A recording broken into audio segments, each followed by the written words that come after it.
بسم الله الرحمن الرحيم. متابعين الاعزاء، ازيكم؟ عاملين ايه؟ يا رب تكونوا جميعا بخير.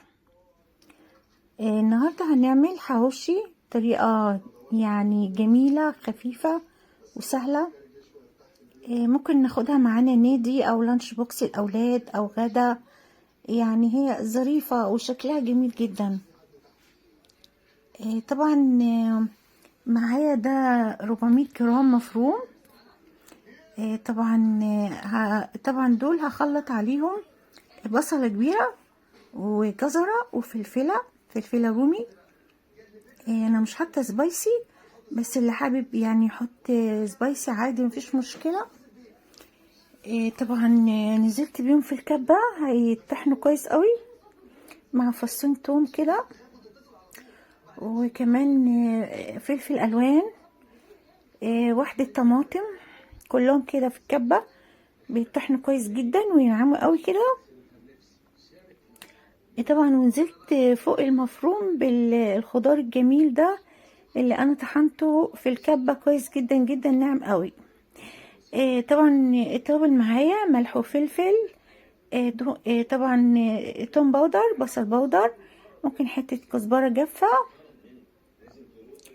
دي حتة شطة صغيرة لان ما كانش عندي فلفل سبايسي، مش كتير يعني عشان ما تبقاش صعبة برضو في الاكل، هي حاجة بس بسيطة كده تطعم معانا. طبعا هظبط الملح بتاعه كويس. طبعا انا نزلت بيهم كده يعني عشان يتماسكوا مع بعض. لو حسيناهم هما كده حلوين قوي مظبوطين معايا، لاني انا تقريبا صفيت المية بتاعه الخضار.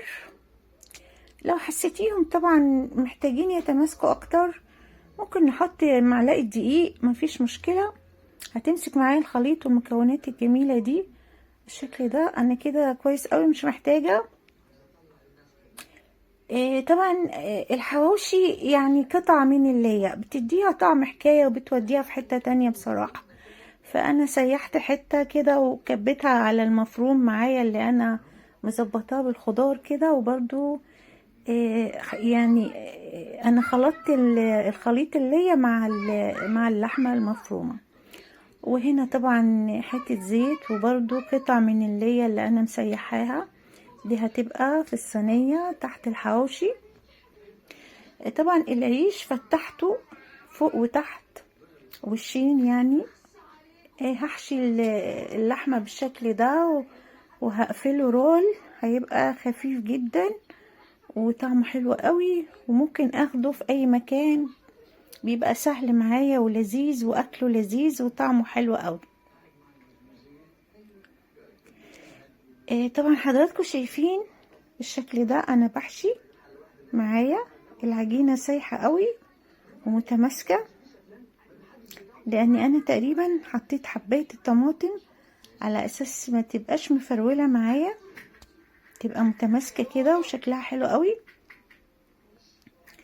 وانا خدت كل العيش معايا رولات بالشكل ده، وطبعا برضو على الوش دي حتة من الزيت او قليل من الزيت برضو مع قليل من اللي انا مسيحاها بالشكل ده. بدهن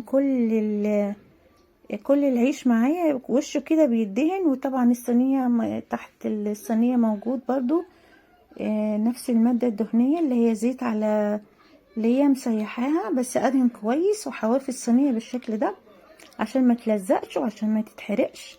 فانا لازم اتغلل بالمادة الدهنية بتاعتي بالشكل ده. طبعا انا مسخنه الفرن على درجة حرارة 200، وهدخل الصينية دي لحد ما العيش يحمر معايا. طبعا انا خرجته وحطيت الموتزاريلا، طفيت الفرن، شغلت الشواية على اساس معايا الموتزاريلا تسيح بس مش اكتر، وبقى بالجمال ده لذيذ قوي، طعمه حلو قوي، وكمان الشكل برضو جميل وسهل، والموتزاريلا حلوة قوي. شكرا ليكم.